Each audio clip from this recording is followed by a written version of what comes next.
I want to share a story that has haunted me for almost 2 years now. Here's what happened to me. I had a neighbor. I had known her since childhood. We lived next door to each other, our apartment doors facing the same hallway. My mom was friends with her, and she practically lived at our place. She was always odd. At some point, she joined a strange sect. They gave 10% of all income to the group. She would tell everyone how amazing it was. Eventually, she cut off everyone in her life, except my mom. Years passed. I grew up, moved away, changed everything. My life, my apartment. Then one day, I heard something had happened to her. She had completely lost her memory. They placed her in a nursing home. She had no one left. My mom had already passed away. So one day I decided to visit her.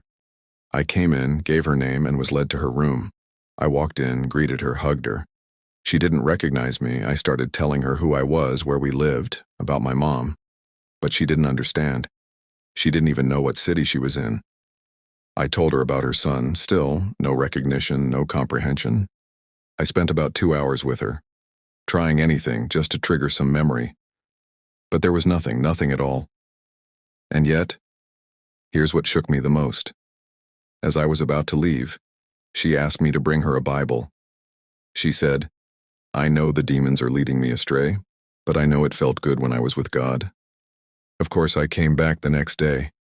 I brought the Bible and some old photos, pictures of her friends, and my mom, the one person she had stayed close to for the last 10 years. But again, she recognized no one. Then she opened the Bible and started reading. I didn't want to interrupt her. I just listened. She put the book down and said, "I miss my sect so much." I was stunned. This woman didn't remember who she was, didn't remember where she lived, didn't remember people, didn't remember her own son. Nothing about herself remained. And yet, she remembered her sect. Clearly, precisely. That's when it hit me. Where had this program been implanted in her? How? She'd been our neighbor for 35 years. Her son had left when he was around 40, and she retained zero information about any of it. And I started to wonder, who are we without our thoughts? Those 2 days changed everything for me. In the hallway of the care home, strange people walked around, with bright makeup, believing they were of royal blood. And they believed it. Didn't care that others thought they were insane. That was their reality, their thought. A woman could think she's Napoleon. A man could believe he's the Queen of England, and they truly see themselves that way. So I ask again, maybe we're nothing more than a bundle of programs? My neighbor remembered only the program, the sect. Other people remember being dictators, kings, heroes. But that didn't come from nowhere. They lost all thought. And what remained was what had once been deeply programmed. Maybe not even in this lifetime.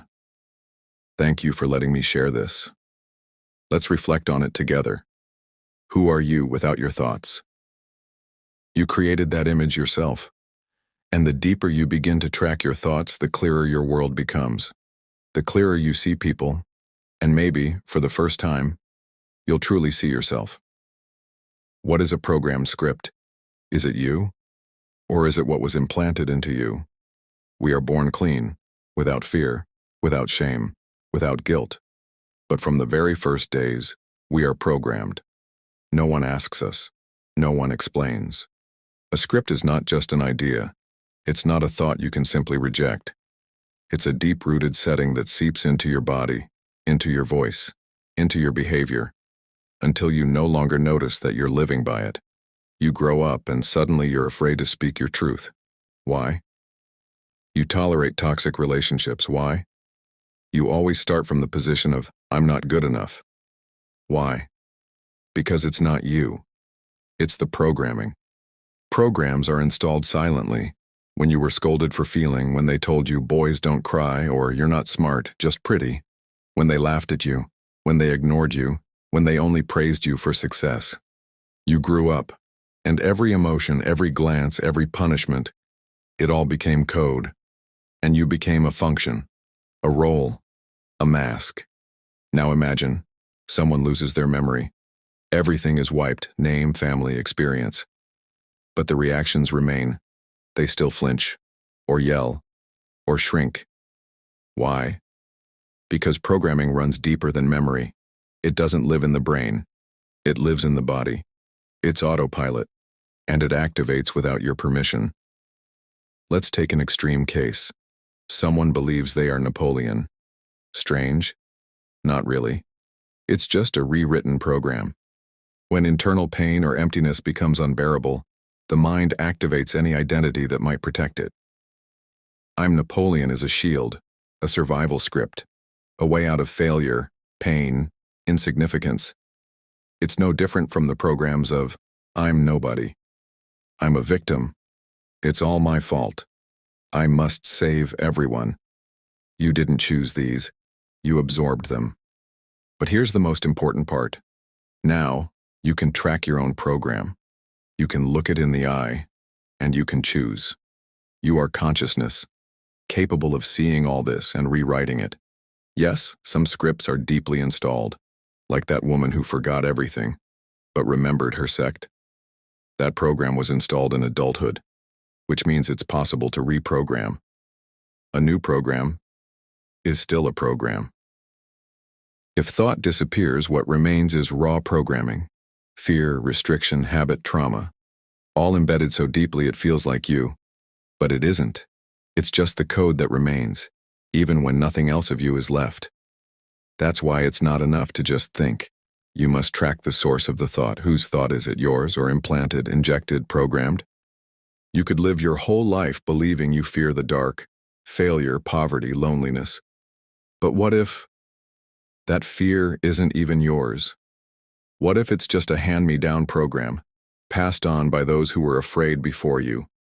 We come into this world to remember that we have a choice, a right to be aware, to delete, to begin again. You are not fear. You are not someone else's belief. You are not an automatic reaction. You are the one who can rewrite everything. I thank the subscriber who gave me this powerful impulse to reflect. This is truly food for thought. And I thank every one of you who watches this channel. I wish you only bright, conscious, authentic programs. Take care of yourself. See you in the next video. Wishing you all clarity and freedom. Until next time.